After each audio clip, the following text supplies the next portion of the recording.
Right-of-way is a term used to describe the legal right, established by usage or grant, to pass along a specific route through grounds or property belonging to another, or a path or thoroughfare subject to such a right.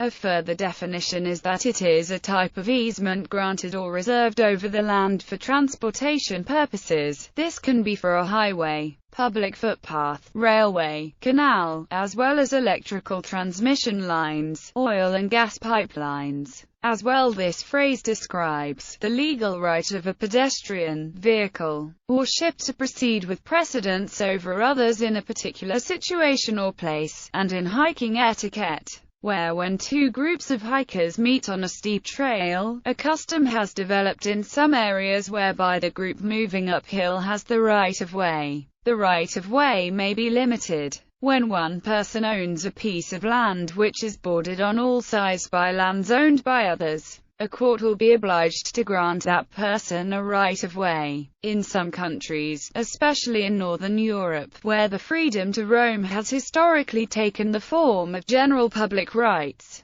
a right-of-way may not be restricted to specific paths or trails. A similar right of access also exists on some public land in the United States and in Canada, Australia and New Zealand, United Kingdom, England and Wales. In England and Wales, other than in the 12 inner London boroughs and the City of London, public rights-of-way are paths on which the public have a legally protected right to pass and repass. The law in England and Wales differs from that in Scotland in that rights-of-way only exist where they are so designated, whereas in Scotland any route that meets certain conditions is defined as a right-of-way, and in addition there is a general presumption of access to the countryside. Private rights-of-way or easements also exist. Footpaths and other rights-of-way in most of England and Wales are shown on definitive maps. A definitive map is a record of public rights-of-way in England and Wales. In law, it is the definitive record of where a right-of-way is located. The Highway Authority has a statutory duty to maintain the definitive map, though in national parks the National Park Authority usually maintains the map. Rights-of-way in London. Definitive maps of public rights-of-way have been compiled for all of England and Wales as a result of the Countryside and Rights-of-Way Act 2000, except the 12 inner London boroughs which, along with the City of London, were not covered by the Act. To protect the existing rights-of-way in London, the Ramblers launched their Putting London on the Map in 2010 with the aim of getting the same legal protection for paths in the capital as already exists for footpaths elsewhere in England and Wales. Currently, legislation allows the inner London boroughs to choose to produce definitive maps if they wish, but none do so. The launch event of Putting London on the Map took place at the British Library, and since then, the inner London area of the Ramblers has been working with Rambler Central Office staff to try to persuade each of the inner London boroughs on the desirability of producing definitive maps of rights-of-way. In 2011, Lambeth Council passed a resolution to work towards creating a definitive map for their borough, but this does not yet exist. The City of London has produced a public access map. Definitive maps exist for the outer London boroughs. Permissive right-of-way. Some landowners allow access over their land without dedicating a right-of-way. These are often indistinguishable from normal paths, but they are usually subject to restrictions. Such paths are often closed at least once a year, so that a permanent right-of-way cannot be established in law. Scotland. In Scotland, a right-of-way is a route over which the public has been able to pass unhindered for at least 20 years. The route must link to public places, such as villages, churches or roads. Unlike in England and Wales, there is no obligation on Scottish local authorities to signpost or mark a right-of-way. However, the charity Scotways, formed in 1845 to protect rights-of-way, records and signs the routes. There is no legal distinction between footpaths and bridleways in Scotland, though it is generally accepted that cyclists and horse riders may follow rights-of-way with suitable surfaces. The Land Reform Act 2003 gives everyone statutory access rights to most land and inland water in Scotland, to non-motorised traffic, making the existence of rights-of-way less important in terms of access to land in Scotland. Certain categories of land are excluded from this presumption of open access, such as railway land, airfields and private gardens. While in England and Wales, highway authorities have a duty to maintain legally recognised maps of rights-of-way. In Scotland, different legislation applies and there is no legally recognised record of rights-of-way. However, there is a national catalogue of rights-of-way, compiled by the Scottish Rights-of-Way and Access Society, in partnership with Scottish Natural Heritage, and the help of local authorities. There are three categories of rights-of-way in Crow: vindicated, routes declared to be rights-of-way by some legal process;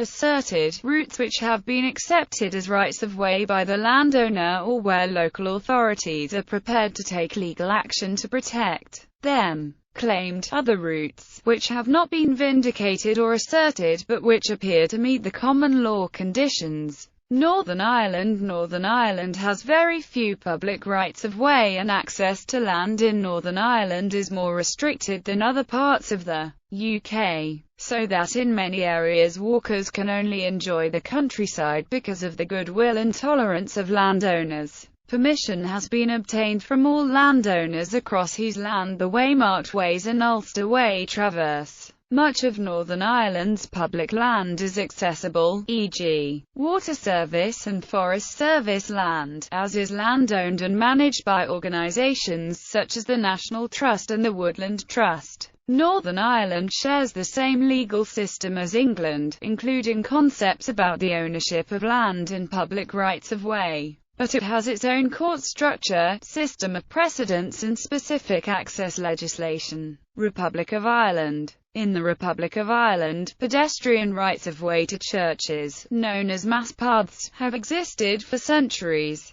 In other cases, the modern law is unclear. On the one hand, Victorian-era laws on easements protect a property owner's rights, amplified by the 1937 Constitution, which stipulate that a right-of-way has to be specifically dedicated to public use. Opposing these, those claiming general rights-of-way hark back to an anti-landed gentry position that has endured since the Land War of the 1880s. Rights-of-way can be asserted by adverse possession, but proving continuous use can be difficult. A case heard in 2010 concerning claims over the Lissadell House estate was based on the historical laws, since amended by the Land and Conveyancing Law Reform Act 2009. The 2009 Act abolished the doctrine of lost modern grant, and allows a user to claim a right-of-way after 12 years of use across private land owned by another, 30 years on state land and 60 years on the foreshore. The claim must be confirmed by a court order and duly registered, an expensive process.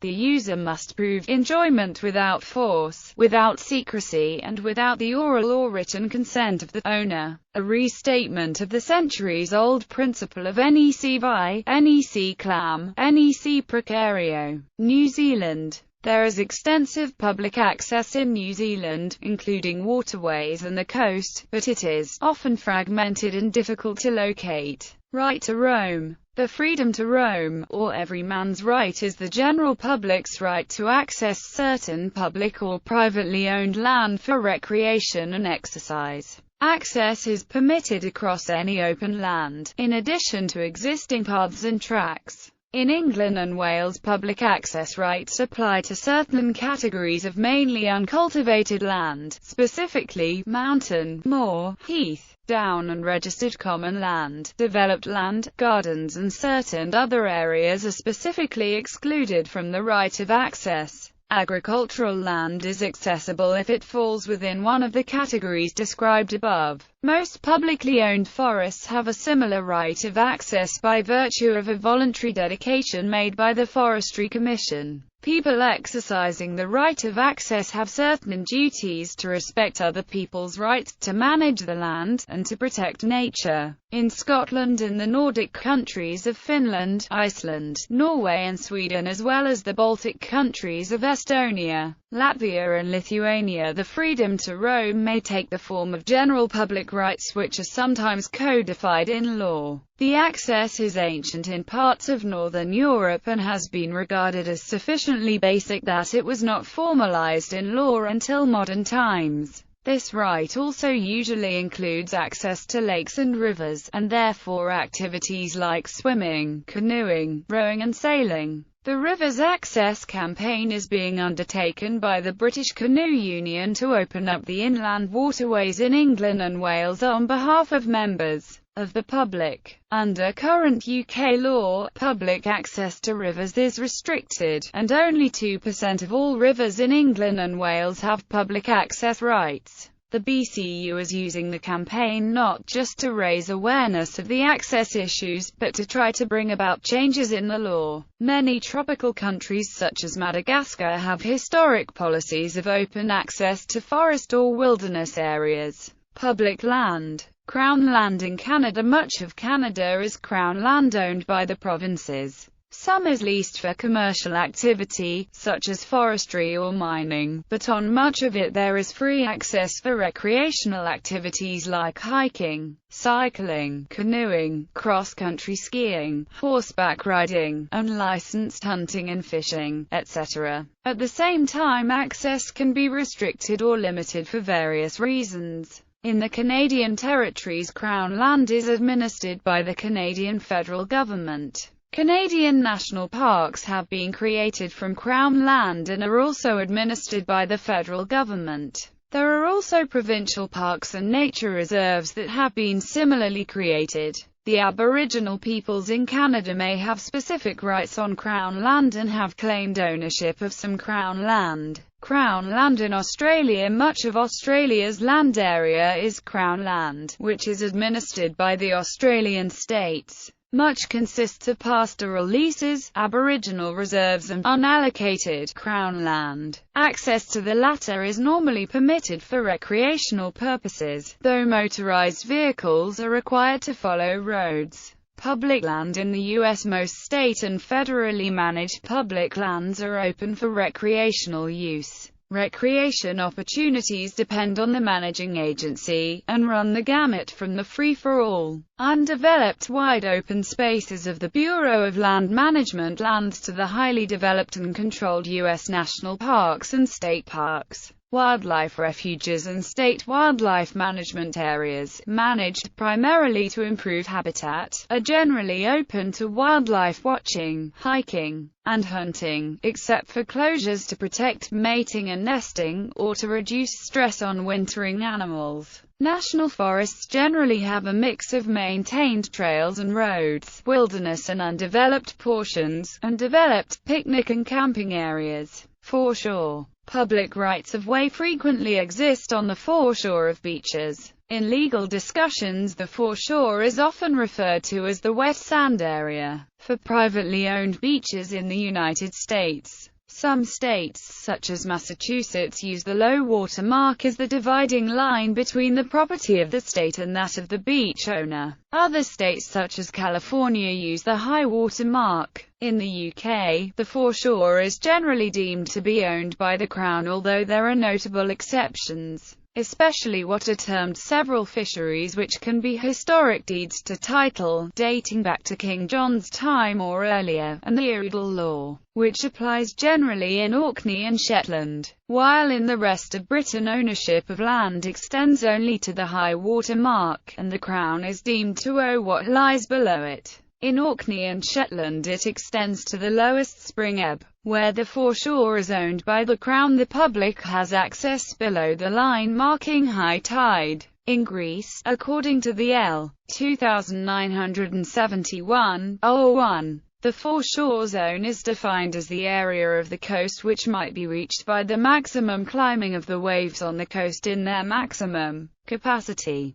The foreshore zone, apart from the exceptions in the law, is public, and permanent constructions are not allowed on it. As with the dry sand part of a beach, legal and political disputes can arise over the ownership and public use of the foreshore. One recent example is the New Zealand foreshore and seabed controversy involving the land claims of the Maori people. However, the Marine and Coastal Area Act 2011 guarantees free public access